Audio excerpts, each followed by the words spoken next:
오늘 본문은 이렇게 시작합니다.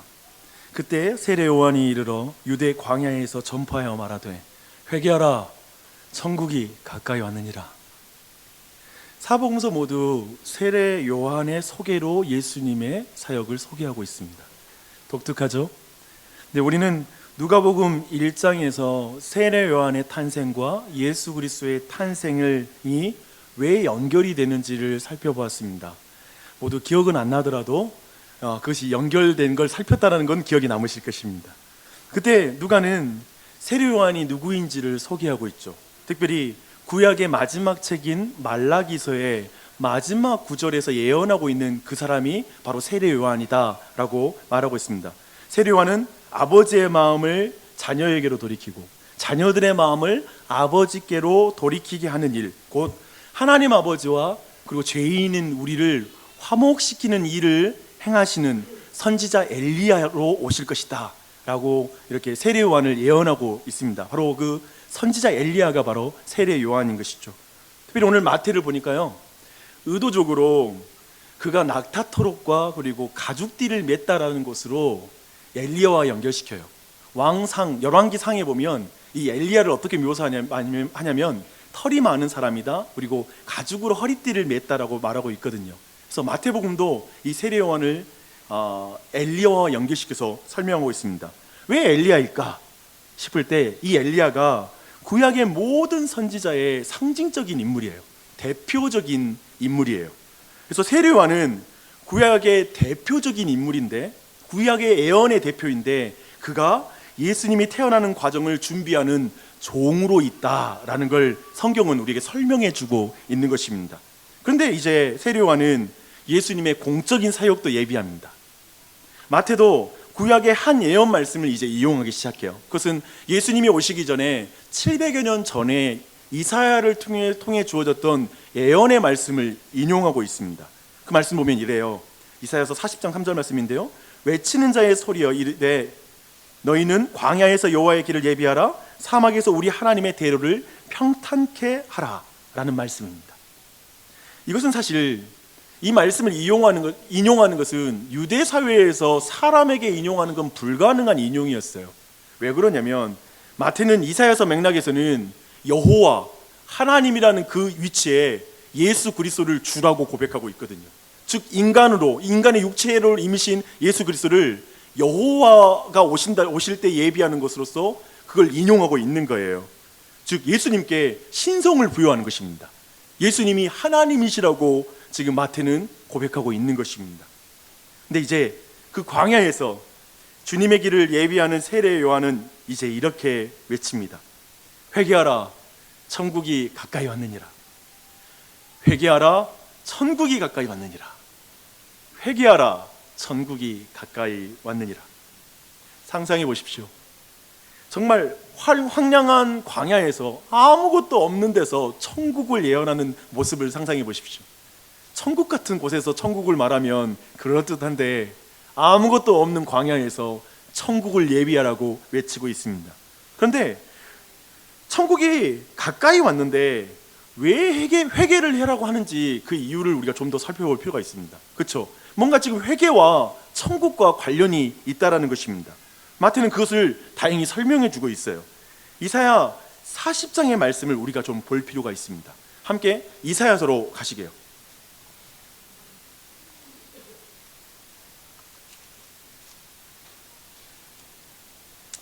이사야 40장, 구약 제가 가진 성경 1014페이지예요.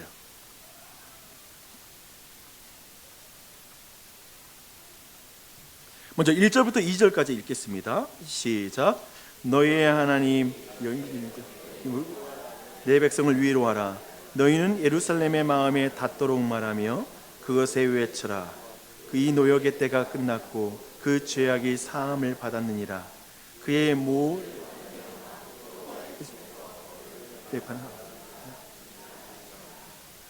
아멘. 잠깐 정리하실게요.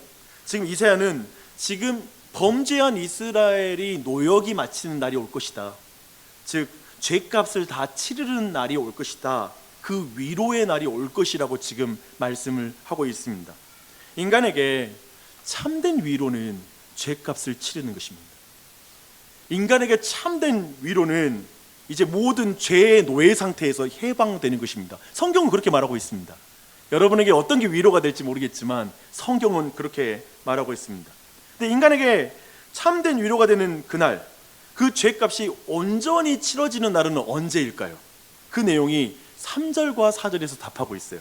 함께 읽겠습니다. 시작. 외치는 자의 소리여 이르되 너희는 광야에서 여호와의 길을 예비하라. 사막에서 우리 하나님의 대로를 평탄하게 하라. 골짜기마다 도두어지며 산마다 언덕마다 낮아지며 고르지 아니한 곳이 평탄하게 되며 험한 곳이 평지가 될 것이요. 바로 이스라엘의 죄값을 온전히 치를 여호와가 오실 것이다. 그리고 그를 준비하는 소리가 바로 세례 요한이다라는 걸 지금 말하고 있는 것입니다. 이것이 복음이에요. 즉 여호와께서, 하나님께서 사람의 죄값을 치러주고 죄의 노예 상태로부터 우리를 해방시켜 주는 것, 그게 진정한 인간이 만날 수 있는 그 위로예요. 그렇게 설명하고 있죠. 근데 9절 말씀 보니까 이게 복음이란 걸 이렇게 말하고 있어요. 9절 말씀 다 함께 읽겠습니다. 시작. 아름다운 소식을 시온에 전하는 자여 너는 높은 산에 오르라. 아름다운 소식을 예루살렘에 전하는 자여 너는 힘써 소리를 높이라. 두려워하지 말고 소리를 높여 유다의 성읍들에게 이르기를 너희의 하나님을 보라 하라. 그쵸? 11절 연결해서 읽어보십시다. 그는 목자같이 양떼를 먹이시며 어린 양을 그 팔로 모아 품에 안으시며 젖먹이는 암컷들을 온순히 인도하시리라 라고 말합니다. 지금 다시 한번 정리해 보십시다. 인간에게 참된 위로는 우리의 죄값을 치르고 노예 상태로부터 해방시키는 것인데 그 일을 하나님이 오셔서 그 일을 이루실 것이다 라고 말했고, 이제 이 광야에 있던 이 요한에게 이제 예수님이 찾아가시는 장면이 있어요. 근데 그때 사도 요한이, 세례 요한이 이렇게 말한 걸 기록하고 있습니다. 세례 요한이 예수께서 자기에게 나아오심을 보고 이르시되 보라 세상 죄를 지고 가는 하나님의 어린 양이로다. 그래서 이사야의 40장에 결국 모든 인간을 죄로부터 그리고 사망으로부터 그들을 건져내어 참으로 그들을 위로하실 분이 바로 예수 그리스도이시다, 그는 하나님이시다라는 것을 지금 성경은 말하고 있고, 그 말씀의 성취자로 예수님이 오셨다라는 걸 지금 의식하고 있습니다. 마태는 이렇게 이사야서를 인용함으로 세례 요한이 지금 우리에게 이렇게 말하고 있다라고 말하고 있는 것입니다. 회개하라, 천국이 가까이 왔느니라. 주님의 백성은 바벨론의 포로가 되었습니다. 보이는 세상의 노예가 되었습니다. 우리가 그렇습니다. 누가 죄와 사망의 아래 고통스러운 인생을 위로할 수 있을까요? 친히 다스리시는 하늘나라로 우리를 인도할 자가 누구일까요? 오직 여호와 하나님만이 그 백성의 죄값을 지불하시고 그들을 끌어안고 하나님 나라, 하늘나라로 들어가실 수 있습니다. 인도하실 것입니다. 왕이신 하나님이 가까이 오셨습니다. 거칠고 사나운 마음을 가지고는 천국에 들어갈 수 없습니다. 높아진 마음으로는 천국에 들어갈 수 없습니다. 뒤틀린 마음을 곧게 하십시오.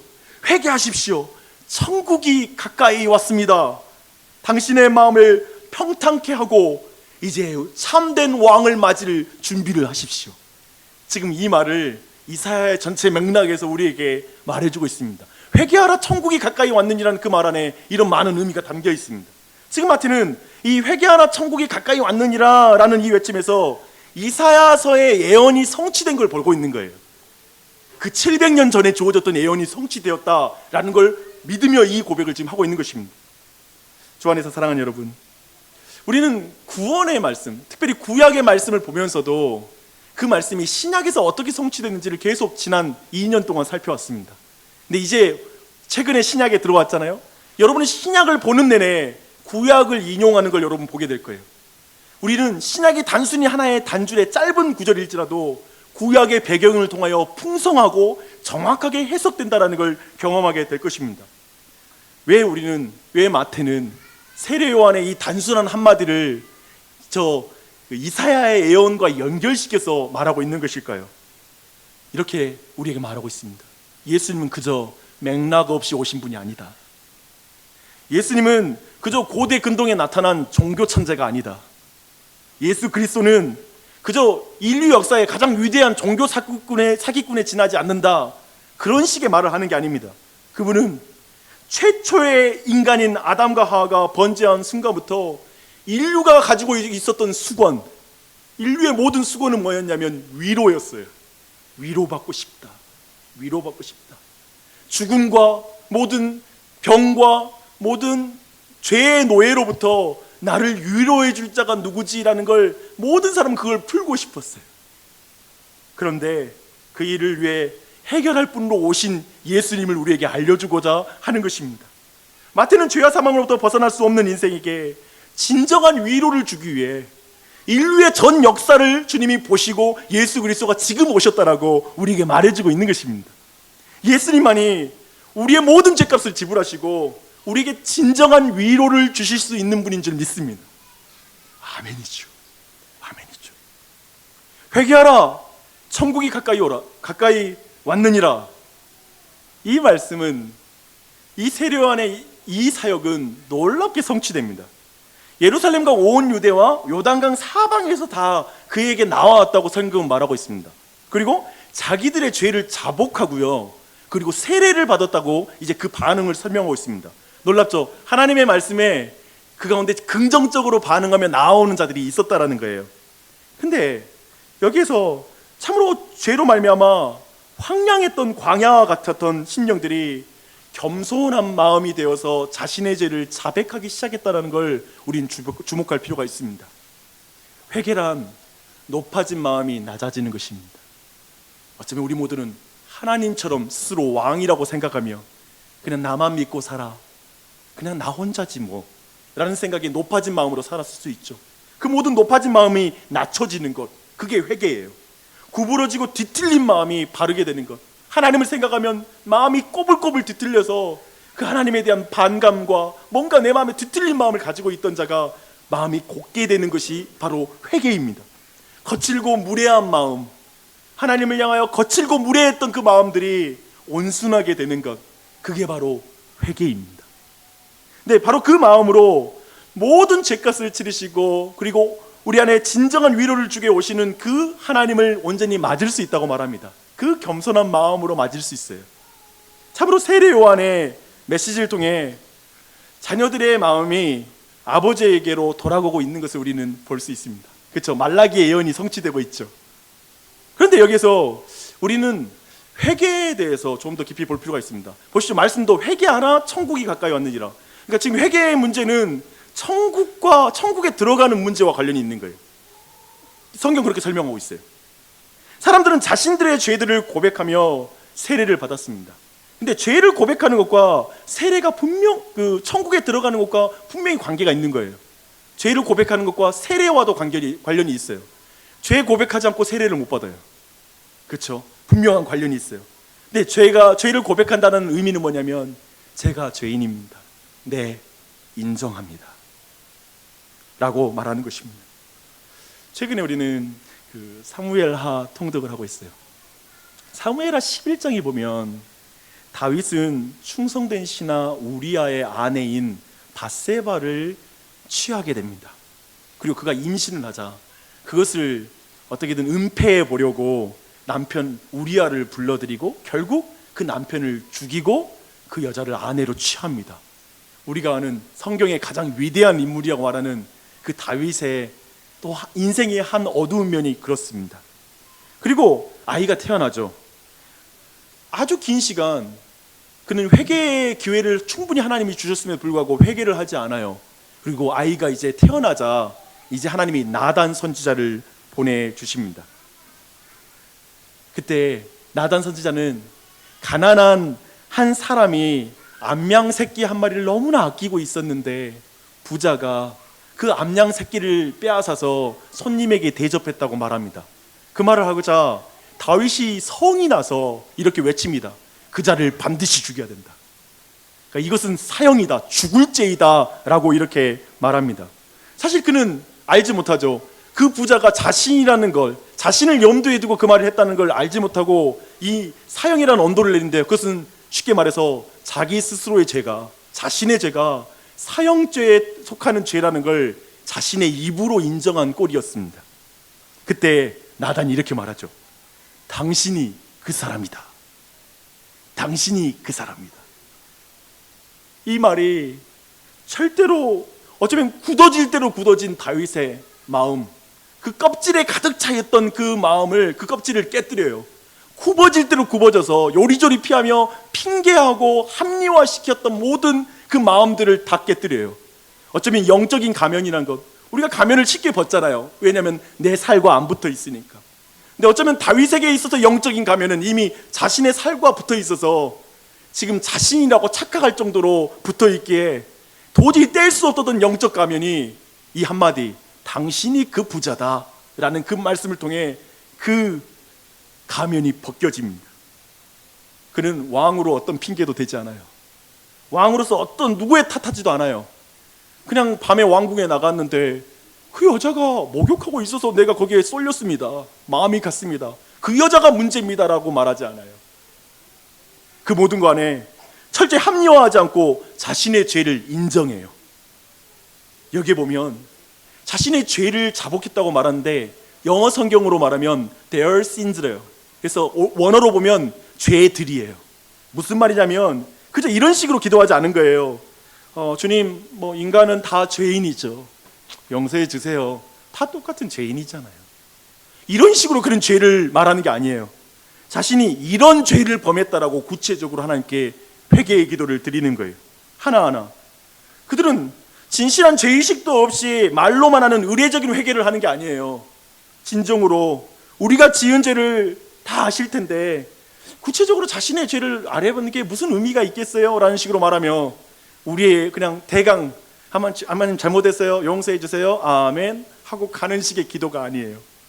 다 아시겠지만 그러나 죄들을 고백하는 것은 자신의 죄를 정직하게 인정하는 모습이에요. 구체적으로 나는 이런 죄인입니다 라고 말하는 건 우리에게 유익해요. 우리에게 유익해요. 그런 고백이 될 수 있다는 걸 우리는 오늘 말씀에서 확인할 수가 있습니다. 자신의 죄를 인정함으로써 어디로 가는지 아세요? 자신의 죄를 자백하면 그 죄가 씻어지는 곳으로 가요. 자신의 죄를 자백하고 세례를 받잖아요. 그렇죠? 반드시 우리가 우리의 죄를 자백하면 그는 미쁘시고 의로우사 우리의 죄를 용서하세요. 그 자리를 우리를 이끌어 가세요. 스스로 죄인임을 인정하며 고백할 때 우리 모두는 예수님의 은혜를 입을 수 있어요. 세례를 받을 수가 있어요. 깨끗해질 수 있어요. 다윗이 자신이 죽는 것이 마땅한 죄인이라고 인정할 때 하나님이 그를 살려주세요. 그거 아세요? 다윗이 그랬잖아요. 나는 죽어 마땅한 죄인이라고 인정하잖아요. 사형죄에 속한 죄를 지었다고 인정하자 그를 다시 살려주신다니까요. 세례요한은 그렇게 회개하는 자들에게 세례를 베풀어 줍니다. 이렇게 해서 세례요한의 회개하라 천국이 가까이 왔느니라 라는 말씀의 의미는 더욱 분명해집니다. 오직 회개하는 자만이 천국에 들어갈 수 있다. 오직 회개하는 사람만이 천국에 들어갈 수 있다는 메시지를 우리 모두에게 분명하게 들려줍니다. 우리는 이제 7절부터 세례요한의 이 동일한 메시지 앞에 전혀 다르게 반응하는 또 다른 부류를 만나게 돼요. 이제 그 사람들을 살필 차례예요. 그들은 바리새인과 사두개인 무리라고 성경은 말하고 있습니다. 도대체 그들에게 이제 뭐라고 말하냐면 독사의 자식들아 누가 너희를 가르쳐 임박한 진노를 피하라 하였느냐 라고 말합니다. 독사의 자식들아. 와, 독사도 무서운데 독사의 자식도 섬뜩한 표현이에요. 그렇죠? 도대체 왜 이렇게 무서운 표현을 하는 것일까? 그들도 세례를 받기 위해서 오는 것이라면 또 이렇게 욕하면 안 되잖아요. 그 바리새인들이라도 고위직에 있는 사람도 회개할 수 있으니까 이런 식으로 말하면 안 될 것 같은데 아마도 다른 복음서를 볼 때 이들은 그들에게 회개하려고 세례요한에게 오는 게 아니라 세례요한이 워낙 사람들에게 인기가 있으니까 세례요한을 한번 조회하려고 알아보려고 그들이 왔던 것으로 보입니다. 전혀 회개에 대한 마음은 없어요. 그에 대한 관심으로 온 게 아니에요. 그래도 아무리 그래도 독사의 자식들아 라는 말은 성경적으로 보면 그 태초에 범했던 성경의 역사를 떠올리면 독사가 의미가 여러 가지거든요. 이 뱀은 어쩌면 사단의 사주를 받아서 하와를 유혹했던 이미지가 있잖아요. 그런 의미에서 이건 뭔 말이냐면 이 사탄의 자식들아. 근데 이걸 정확히 말하면 우리식으로 말하면 이건 뭐 도그 베이비보다 더 심한 말입니다. 그렇죠? 그거보다 굉장히 더 강력한 말이에요. 영적인 의미가 포함되어 있잖아요. 너무나 섬뜩해요. 그렇게까지 말할 건 없잖아요. 그런 생각이 듭니다. 네, 구절을 보니까 그 단서가 나와요. 왜냐면 그들은 자신들이 아브라함의 자손이라는 거에 대해 굉장한 자부심이 있었어요. 뭐냐면 자신들이 아브라함의 혈통이기에 자신들은 자동적으로 천국 백성이 된다고 생각해요. 하나님 나라에 들어갈 수 있어. 우리는 아브라함의 자손이니까. 내 혈통은 아브라함의 자손이야. 그러니 난 천국에 들어갈 수 있지? 라고 그들은 생각해요. 그들은 결코 회개해야 천국에 들어갈 수 있다는 사실을 모르는 교만한 사람이에요. 그래서 그들을 사단의 자식이라고 말해요. 여러분, 교회에 다니는 거 충분하지 않아요? 교회 와 계시잖아요. 그럼 천국에 들어가야 되지 않을까요? 아니, 회개해야 천국에 들어가 라고 말합니다. 이건 매우 중요해요. 두 번째 보면, 좀 더 자세히 보면 지금 사두개인과 바리새인들을 지칭하여서 이들이 지금 사탄의 자식이라고 칭하고 있습니다. 사두개인은 누굽니까? 그들은 내세를 믿지 않아요. 내세를 믿지 않으면, 그리고 부활도 믿지 않았어요. 죽으면 끝인 거예요. 그렇다면 그들의 신앙은 어떨까요? 아마도 그들의 삶은 부와 영의 이 세상의 세속적인 가치, 그냥 이 세상에서 잘 먹고 잘 사는 것에 굉장히 관심을 두고 그게 하나님의 복이다. 이 세상에서 하나님 복 받고 나면 끝날 때는 그냥 끝나는 거야 라고 말하는 사람들이었어요. 신앙과 경건에는 별 관심 없는 세속주의자, 그가 바로 이 사두개인들의 부류라고 보시면 됩니다. 그들은 천국에 관심이 있을까요, 없을까요? 당연히 관심이 없어요. 그런 반면에 바리새인들은 또 다릅니다. 그들은 부활과 내세를 믿었습니다. 그들은요, 신앙과 경건에 대해서 굉장한 관심을 가지고 있었습니다. 그리고 이스라엘의 종교적 전통을 지키려고 굉장한 열심을 보였습니다. 그래서 하나님이 말도 안 했는데 일주일에 금식을 2번이나 했습니다. 그리고 막 길거리에서 기도하고 막 걷다가 기도하고. 여러분, 그런 사람 직접 만나면 물론 저 같은 경우는 좀 재수없다라고 생각할 것 같고 좀 너무 막 티내는 것 같고 싫을 것 같아요. 근데 어떤 사람들은 또 평가할 거예요. 와, 대단하다, 대단히 경건한 사람이야 라고 평가할 수 있을 거예요. 근데 그들은 철저하게 율법의 실천을 통해 하나님의 백성으로 천국 갈 거야. 난 모세의 율법을 지키고 있어. 나 주일을 지키고 있어. 예배 시간 지키고 있어. 나 다른 사람은 모를지 모르지만 나 예배 시간 안 늦어. 다른 사람 모르겠지만 나는 내 물질의 11조를 주님께 드려. 그러니까 나는 천국 백성이 돼.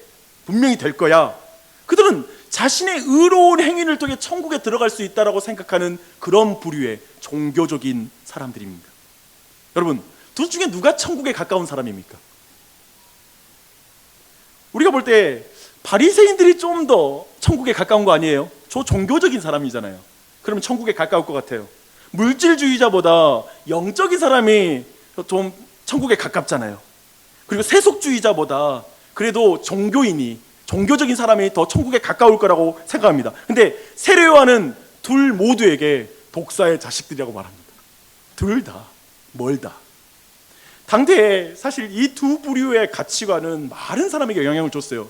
사두개인도 그리고 바리새인도 지도자들이었어요. 그러면서 사두개인의 메시지는 많은 사람들에게 매우 영향력이 있었을 거예요. 죽어봐야 천국이 있다는 거 알 수 있지. 우리 어머님이 교회를 몇 년을 다녔는데 한 번씩 나를 죽이는 말이 이 말이었어요. 야, 그래도 죽어봐야 알지 않겠냐. 이 말이 내 마음을 얼마나 아프게 하던지. 그러니까 어머님 믿음이 없구나, 막 이런 마음으로 확인하는 시간이니까 속이 상했습니다. 그래서 이렇게 말하죠. 그러니 보이는 것을 위해 충실하게 살아. 그래도 확실한 건 보이는 거잖아. 천국은 불확실하잖아. 그러니까 보이는 것에 충실하게 살면, 야, 하나님 믿잖아. 믿으면 나중에 지옥 보내겠냐? 그때 되면 또 있으면 가는 거고 그렇게 사는 거지. 이런 말은 지금도 많은 사람들에게 영향력 있는 말이에요. 그리고 여기에 많은 사람이 동의하고 교회를 다니지만 세속주의자로 살아가는 사람이 너무나 많이 있습니다.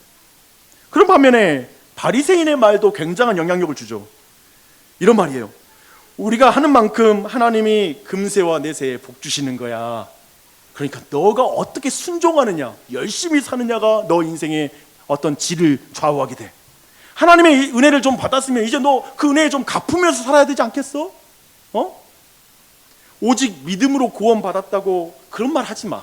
그런 말 하지 말고 자꾸 믿음으로 구원받았다고 하니까 열심히 살려고 하지도 않고, 그리고 하나님 뜻대로 살지 않으려고 하는 게으름이 나타나는 거야. 그러니까 하나님의 은혜도 필요하지만 너가 하나님께 협력해서 함께 구원을 이루어야 되는 거야. 어떻게 일방적으로 구원받을 수 있니? 은혜로만. 너도 구원을 위해서 노력해야 돼. 그래야 구원받는 거지. 세상 일에 관심 꺼. 오직 너 구원받는 것이 중요하니까 영적인 삶을 살아야 돼. 말씀 보고 큐티하고 기도하고 그런 삶을 살면 분명히 너를 하나님 그거 보고 구원해 주실 거야. 너의 경건한 생활 보고 그 행함에 따라서 너를 구원해 줄 거야. 여러분의 노력도 필요해요. 이렇게 말하는 거. 이런 말은 지금도 교회 안에 굉장한 영향력을 주고 있습니다. 우리 각자에게 어느 정도 영향을 주고 있는 말일 거예요.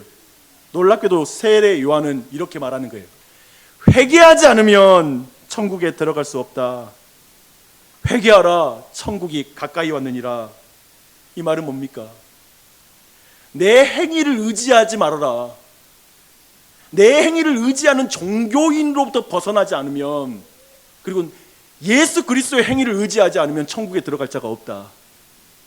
그리고 세속주의자는 뭐 말할 것이 없죠. 전혀 천국에 관심이 없으니까요. 지금 세례 요한은 말하고 있는 거예요. 회개하지 않는 자는 천국에 속한 자가 아니라 마귀에게 속한 자이다. 장차 임할 하나님의 진노를 피하지 못하고 멸망할 자들이 바로 회개하지 않는 자들이다. 계속해서 오늘도 우리에게 말씀 주시죠. 회개하라, 회개하라, 돌이켜라. 주 안에 사랑하는 여러분, 우리는 이런 버릇이 있어요. 동성연애자와 기독교인을 나누면서 동성연애자는 지옥에 간다. 그러나 우리는 교회 다니니까 천국 간다 라는 식으로 이해하는 것입니다. 저는 그런 이해보다 회개하지 않는 자는 하나님 나라에 들어가지 못한다라고 말하는 정의가 더 옳다고 생각합니다. 이런 경향이 있어요. 세상에 있는 동성연애자는 뭐라고 주장하냐면, 동성연애를 죄라고 말하지 말아라. 죄책감 느껴진다. 우리를 소외시키지 말아라 라고 말하는데, 정작 기독교인이 알아야 될 게 뭐냐면, 우리 스스로 음란한 마음 품어서도 우린 죄라고 고백하고 있어요. 그 죄를 죄라고 말하는 것을 두려워할 필요는 없겠죠. 그렇죠? 중요한 건 뭐냐면 그들 또한도 회개하면 구원에 이를 수 있는 거예요. 다른 기준이 없는 거예요. 우리 또한도 이곳에서 교회 안에서 음란하게 살면, 그리고 그 자리에서 회개하지 않으면 우리도 구원을 받을 수 없겠죠. 그렇게 이해할 수 있겠죠. 철저하게 회개하지 않는 자는 하나님 나라에 들어갈 수 없습니다. 회개하지 않는 자가 하나님 나라에 들어갈 수 없는 거예요. 자신이 그저 교회를 다니는 것을 의지하는 자, 그리고 교회를 다니면서 세상을 지독하게 사랑하는 자, 매우 종교적으로 자신의 행함으로 하나님 앞에 이르를 수 있다라고 그렇게 종교적으로만 살아가는 자, 그 모든 사람 회개해야 됩니다. 그들 모두를 향하여 지금 세례 요한은 엄중하게 정죄와 심판의 경고를 하고 있는 거예요. 회개하라, 천국이 가까이 오느니라. 이건 세상 밖에 있는 비종교인을 위한 말이 아니라, 그들만의 말이 아니라 교회 안에 종교인들, 교회 안에 율법주의자들, 교회 안에 자기 스스로의 행위를 의지하고 자기를 사랑하는 자들, 교회 안에 세상을 사랑하는 자들, 그들 모두를 향하여 회개하라. 그래야 천국에 들어갈 수 있다 라고 말씀하고 있는 것입니다. 그렇게 11절에서 세례 요한은 바리새인과 서기관의 그 분노를 느끼면서 이렇게 말하고 있습니다. 내가 물로 세례를 주는 이유는 여러분이 회개하게 하기 위함입니다. 저는 겸손하게 회개하는 자에게 성령을 줄 수 있는 메시아가 아닙니다. 저는 회개하지 않는 교만한 자에게 불로 심판할 수 있는 심판자가 아닙니다. 저는 메시아가 아니에요. 저는 메시아의 신을 들기에도 부족한 종도 될 수 없는 그런 위치에 있는 사람이에요. 그러나 메시아는 회개하는 자에게 성령을 주시는 분이에요. 그러나 메시아는 회개하지 않는 자를 불로 심판하시는 분이세요. 내 물의 세례를 보면서 이 많은 사람들이 회개했는데, 사두개인이여, 바리새인들이여, 회개하십시오. 이분은 믿는 자에게 성령을 주시고 믿지 않는 자에게 불로 심판하는, 그렇게 세례를 주시는 분이십니다. 이 권능 있는 분 앞에 당신들은 회개해야 됩니다, 회개해야 됩니다라고 그 말을 외치고 있어요. 그 간곡한 외침을 들어보십시오. 근데 그때 예수님이 요단강에 등장하십니다. 모르겠어요. 가장 높으신 왕께서 지금 교만한 바리새인과 서기관이 그 자리에 있어서 거기를 지나쳤는지 몰라요. 근데 그 가장 높으신 심판주요 성령으로 불로 세례를 주님께서 요한에게 세례를 받겠다고 그러시는 거예요. 요한이 얼마나 당혹스러웠겠어요. 그래서 요한은 그가 누군지 잘 알기 때문에 말려요. 아니, 회개의 세례를 받을 자는 죄인입니다. 왜 죄가 없으신 당신께서 나에게 세례를 베푸실 분이신데 내게 세례를 받으시려고 하시나요? 그럴 수 없습니다. 그럴 수 없습니다. 이렇게 말을 해요. 그때 예수님은 정말 놀라운 대답을 하세요. 이 대답은 이제까지 우리가 살폈던 이사야서 40장의 말씀을 성취하고 그 의미를 다 받아서 하는 말이에요. 그 말은 이렇게 말해요. 이제 허락하라. 우리와 이와 같이 하여 모든 의를 이루는 것이 합당하니라. 모든 의를 이루는 것이 합당하니라. 죄에 대한 모든 대가를 지불하는 것이 합당하니라. 이런 의미예요. 이 대답에서 우리는 좀 이해가 안 되잖아요. 지금 언뜻 들었을 때 이걸 통해 우리의 의를 이루는 게 합당하니라. 내가 세례요한 있으면 안 된다고요. 그러니까 뭐 이유를 모르니까. 근데 세례요한은 이사야서 40장의 배경을 잘 이해하기 때문에 이 말이 어떤 의미인지를 금방 캐치한 것으로 보여요. 그래서 세례요한은 이런 식으로 우리에게 말해요. 저는 예수님이 모든 의를 이루는 것이 합당하다는 말씀을 통해 무슨 말씀을 하시는지 알았습니다.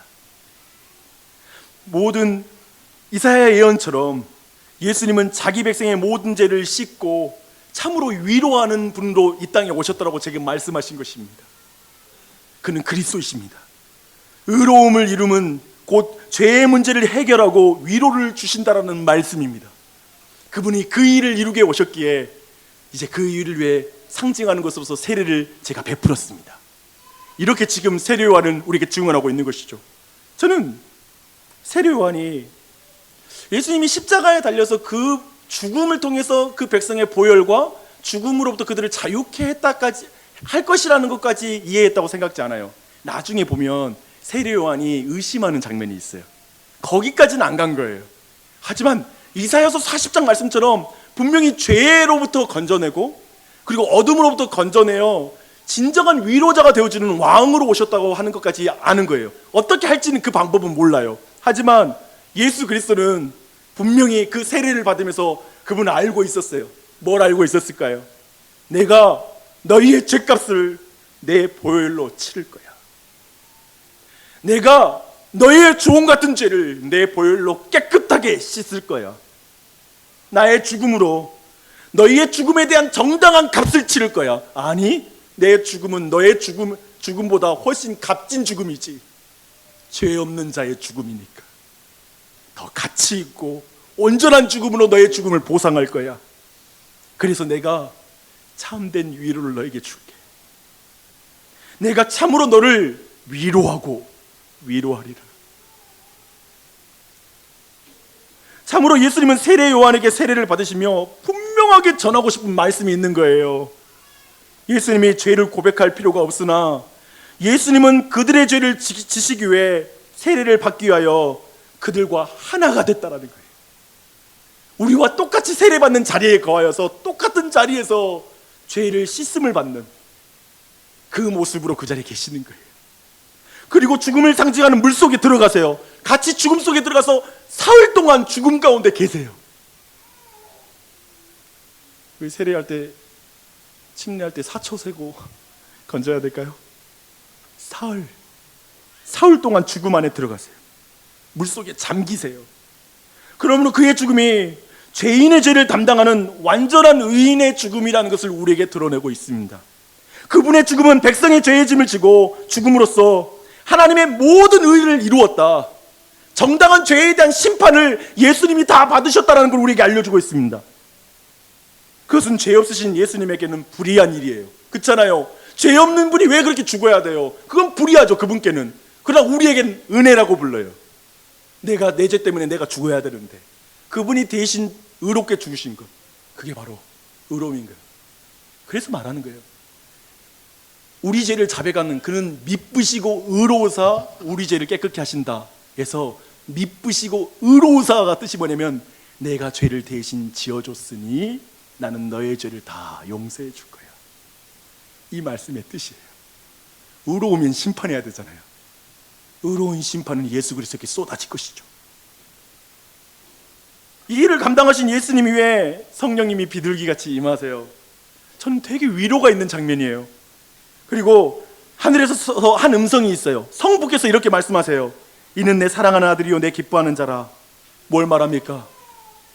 우리를 죄와 그리고 죽음이라는 그 어둠에서, 그 속박에서 건져내어 우리의 진정한 위로가 되기 위해서 성부와 성자와 성령 하나님, 그분이 영원하신 하나님이시고 그 영원하신 하나님이 전 인류와 우주의 역사를 쥐고 계신 그분께서 바로 지금 이 순간 세례받는 자리, 죄인과 똑같은 자리, 유한한 인간과 똑같은 자리에 들어와서 동일하게 죄로 말미암아 내가 죽을 거야, 그리고 다시 부활할 거야, 그것을 통해 나는 너희들을 위로하는 삼위일체 하나님이시다.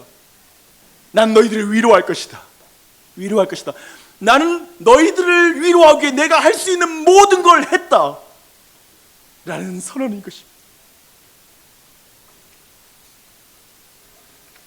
사랑하는 여러분, 회개하라 천국이 가까이 왔느니라 라는 말씀 앞에 여러분은 누구입니까? 이 메시지 앞에 여러분은 누구로 서겠습니까? 사두개인으로 서겠습니까? 세속주의자로 서 있을 수 있어요. 종교인으로 서 있을 수 있어요. 주일에 교회만 왔다 갔다 하는 사람, 그냥 나 정도면 괜찮은 신앙이야. 그리고 옛날 신앙생활을 들먹이면서 자꾸 옛날 신앙에 대해서 곰탕 신앙이라고 해야 되나요? 그냥 옛날 신앙 계속 말하면서 계속 나 옛날에 이랬어라고 말하는 사람일 수 있어요. 여러분, 근데 이 말씀 앞에 정직하게 서지 않겠습니까? 다윗처럼 말입니다. 껍데기 신앙 말고요, 감췄던 신앙 말고요, 좀 도망치고 왜곡된 마음 가지고 있으면서 자꾸 피하지 말고요, 하나님의 말씀 앞에 정직하게 서지 않으시겠습니까? 그리고 다윗처럼 참된 회개에 나아가는 그 은혜를 구하시지 않겠습니까? 저는 미쁘시고 의로운 분이십니다. 미쁘시고 의로우세요. 그래서 자백만 하라고 하고 있어요. 만약에 자백하라고 말 안 했으면 내가 말하면 용서해 줄까라고 우리는 두려운 가운데 있을 거예요. 난 너무 큰 죄인이니까 나 같은 사람도 용서해 줄까? 아니요, 여러분, 그분은 미쁘시고 의로우니까 그분께 회개하세요. 그분께 말씀을 드리세요. 내가 잘못했어요. 난 죄인이에요. 인정해요. 죽을 죄인이에요. 그렇게 고백할 때 주님이 내가 너를 위해 죽을게, 내가 너를 위해 죽었단다 라는 그 음성을 들을 수 있는 귀가 생길 것입니다. 그리고 그 은혜를 여러분은 진정한 위로를 받는 것이죠.